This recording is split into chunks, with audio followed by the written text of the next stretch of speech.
ED की red के बाद प्रेग्नेंट बहू की परेशानी से भड़के लालू, पूछा क्या इतने निम्न स्तर पर बीजेपी हमसे राजनीतिक लड़ाई लड़ेगी। लैंड फॉर जॉब स्कैम में सीबीआई के बाद अब प्रवर्तन निदेशालय यानी कि ईडी का एक्शन शुरू हो गया है।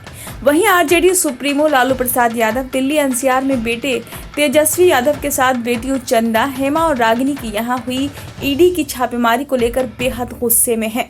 लालू का गुस्सा तेजस्वी के दिल्ली आवास पर ईडी की छापेमारी के कारण उनकी प्रेग्नेंट बहू राजश्री यादव को हुई परेशानी को लेकर भी 7वें आसमान पर है।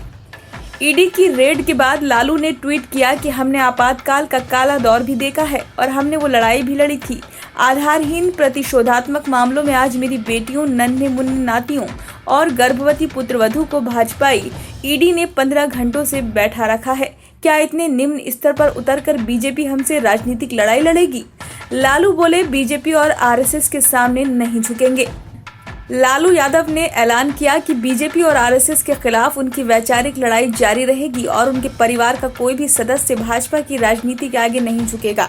उन्होंने पोस्ट किया कि बीजेपी के खिलाफ मेरी वैचारिक लड़ाई हमेशा से रही है और जारी रहेगी। मैं उनके सामने कभी नहीं झुका और उनकी राजनीति के आगे मेरे परिवार और पार्टी से कोई नहीं झुकेगा।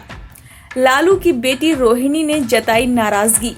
इससे पहले लालू प्रसाद यादव की सिंगापुर में रहने वाली बेटी रोहिणी आचार्य भी ईडी द्वारा तेजस्वी पर की गई छापेमारी से बेहद नाराज दिखी। उन्होंने सोशल मीडिया पर अपना गुस्सा निकालते हुए कहा कि तेजस्वी की पत्नी राजश्री प्रेग्नेंट है। उन्होंने ऐसे समय में तेजस्वी के दिल्ली आवास पर तलाशी लेने की जरूरत पर सवाल उठाया। इसके साथ ही वो दिल्ली और एनसीआर में रहने वाली अपनी छोटी बहन हेमा, चंदा और रागिनी के आवासों पर एक साथ चल रही छापेमारी से नाराज दिखी। रोहिणी ने पूछा, मेरी प्रेग्नेंट भाभी ने क्या अपराध किया है? रोहिणी ने ट्वीट किया कि हम इस अन्याय को याद रखेंगे, सब कुछ याद रखा जाएगा। मेरी बहनों के छोटे बच्चों ने क्या अपराध किया है? मेरी प्रेग्नेंट भाभी ने क्या अपराध किया है? सभी को क्यों प्रताड़ित किया जा रहा है? सभी को आज सुबह से प्रताड़ित किया जा रहा है। एकमात्र इन लोगों का अपराध यह है कि लालू राबड़ी परिवार फांसीवादियों और दंगाइयों के सामने कभी नहीं झुका। इसका जवाब समय आने पर मिलेगा। अब ये सब असहनीय होता जा रहा है। लालू के समधी के घर 16 घंटे चली ईडी की रेड।